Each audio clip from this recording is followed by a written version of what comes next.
Ladies and gentlemen, good morning, good afternoon, and good evening. Our guest today is the owner of one of Sydney's most successful recruitment agencies. With more than 16 years of experience in the field, with more than 7,500 successful hires. Today, he's going to show us how to listen for the pain when we are interacting with our clients. Ladies and gentlemen, please put your hands together and help us welcome to the Win Sales Now podcast, our good friend, Robert Briffa. Welcome, Robert. Thank you, Daniel. Thank you, Nini. 7,500 successful hires. That is a lot of positive contribution to your customers. Congratulations. No, thank you. And a lot of positives for the people we placed in those positions as well. That's incredible.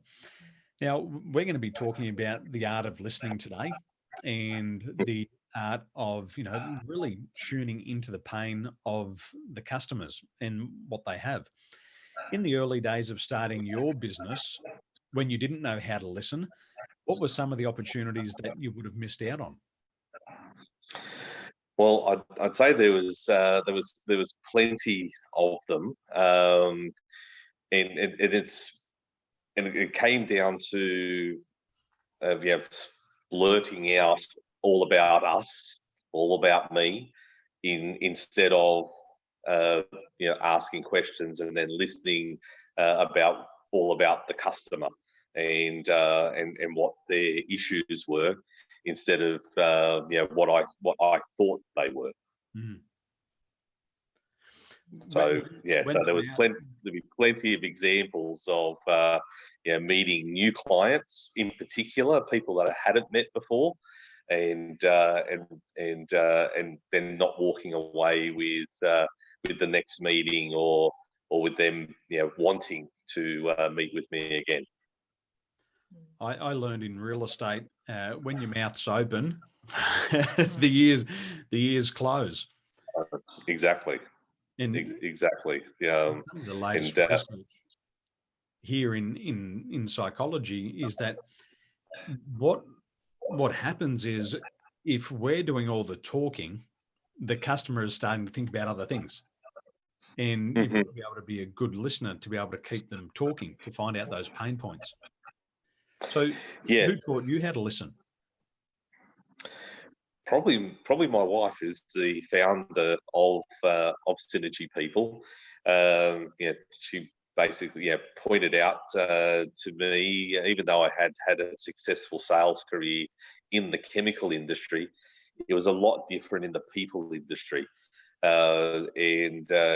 She really made it very clear that we've got two ears and one mouth, so we should do at least twice as much listening as talking.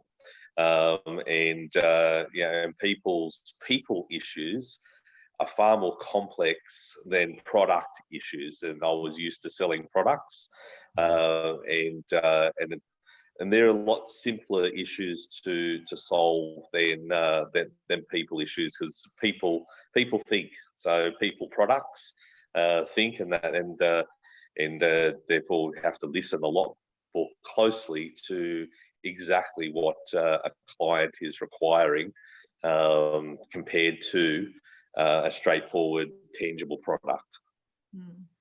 Is listening $1 million skill, and can it land $1 million clients, or is it just some rah bullshit those personal development people talk about? No, it's definitely $1 million skill. We've proven that. Our business is very successful. It has been since we did, particularly myself as being the lead salesperson, listened more for those pain points, and then solved those problems. And I've got to say, walked away from problems that we couldn't solve, and didn't pretend that we could. So it's definitely a learned skill, and it's not BS. It's extremely important, particularly when you're selling a complex product. With listening, Robert, is it only just listening to the words, or is it listening to the tone and how people say it?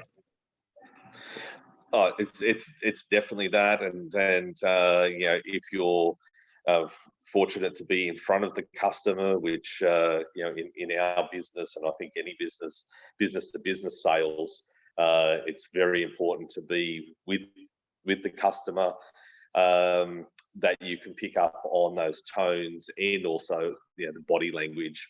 You can see the pain in the eyes, rather than yeah, you can't see that over a telephone. So it's very important to listen for even pauses when someone's explaining something to you. You can almost feel their pain. Hmm. Some of the latest research coming out of the University of California, they've broken down communication into three components. They say that 55% of your communication is your body language. And, you know, the advantage today, and we were talking offline before about doing business via applications like Zoom, which is almost as good as getting face to face.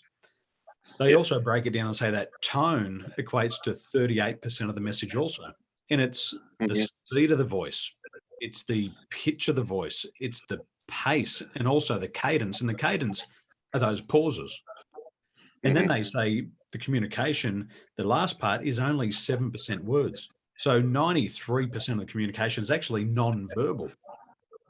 True, and Which you blows. know, yeah, and you know, that's yeah, you pick up on the cues of someone's pain, and then the problems that they, you know, need to solve from those verbal and non-verbal cues, not what they're saying.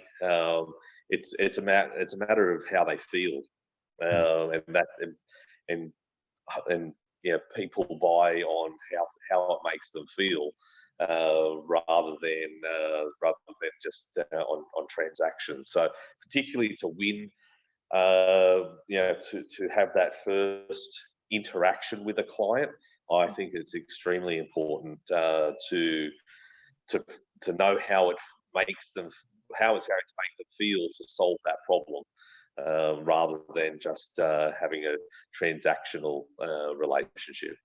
Mm.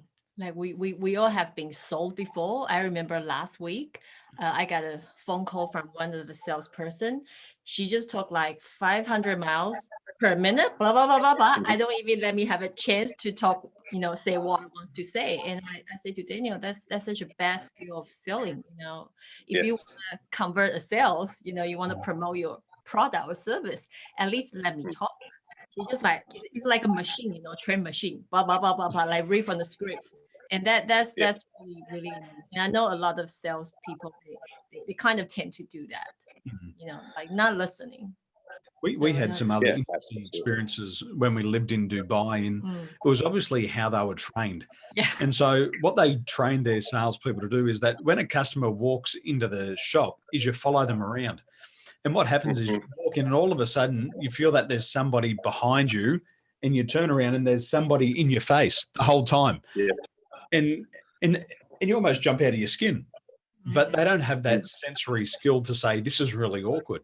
They've just been No. told and they're following instructions, but it's really hurting the sales because they can't read that body language.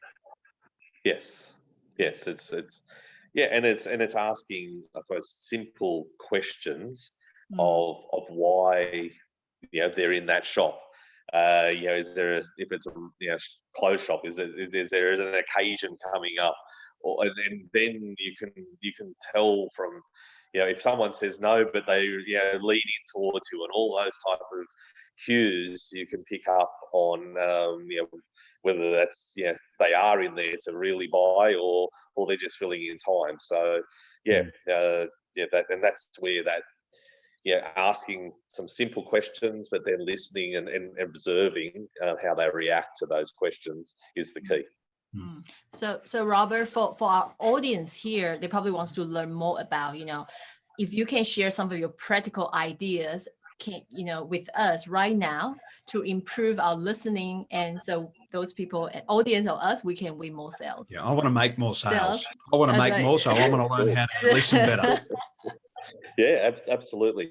What I always do is, if you ask, I suppose a simple leading question, and then listen, is to make notes. Don't rely on your memory, because I can't quote the studies, but Daniel, you probably would be able to. That I know that there's been plenty of studies that say that we only retain about 20% of what we hear.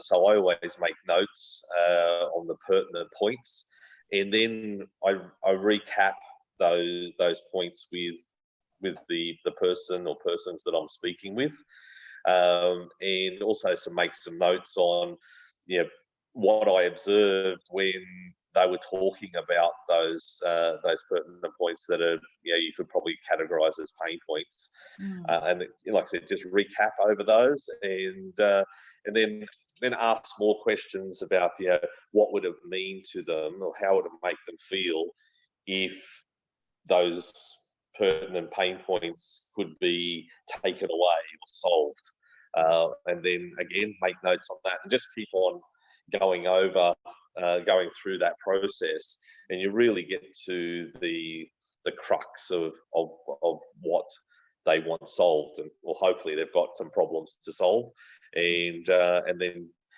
ask them, would you like, if you could solve those problems, would you like to hear how we could solve those problems for you, and then just go over that very slowly, and just do one thing at a time, not bombard them. You are right there. 20%. We will forget about 80% of what the customer says, and we'll remember about 20%. And I've heard salespeople say it before, I'll just remember the 20% that's important. You don't get to choose. It's just a function of the mind. And there's a great saying in Chinese that says, the palest ink will last longer than the fondest memory. So if you think it, ink Very it. good. And most people, when you go back through your session notes and you read them a week later, you're like, oh my gosh, I didn't even realize the customer said that. And when you repeat these things back to the customer, they say, I can't believe I said that to you. So, well, I've got it down here on the 21st. And Daniel, and I always go back to the client after, always have a point of what the next step should be at the meeting, whether it's a follow-up meeting, whether it's a quotation, or whatever it might be. There is always going to be a next step in leaving a meeting. But I always go back to the customer in writing, confirming all the most important points that we've spoken about, how we can solve those problems, and what the next step was going to be, and booking in that appointment. I think that's really important to confirm all of those things. 100%. Now, for people to learn more about the good work that you're doing there in Sydney, where's the best place for them to follow you? Yeah, they can go onto our website, which is synergypeople.com.au. Also, they can find me on Synergy on LinkedIn. They would be the two best places. And for people wanting to make a move in their career, would be LinkedIn and Facebook. Well, ladies and gentlemen, make sure you head over to synergypeople.com.au and learn more about why Robert's incredibly successful. He's been there for 16 years and he's had more than 7,500, it's a big number, successful hires. So if you're looking for the right position, or if you want to attract the right people into your business, be sure to reach out to Robert and his team today. Robert, thank you for sharing these ideas on the art of listening. Much appreciated. No problem at all. Thanks, Daniel. Thanks, Nini. Thank you so much. You have a wonderful day. You too.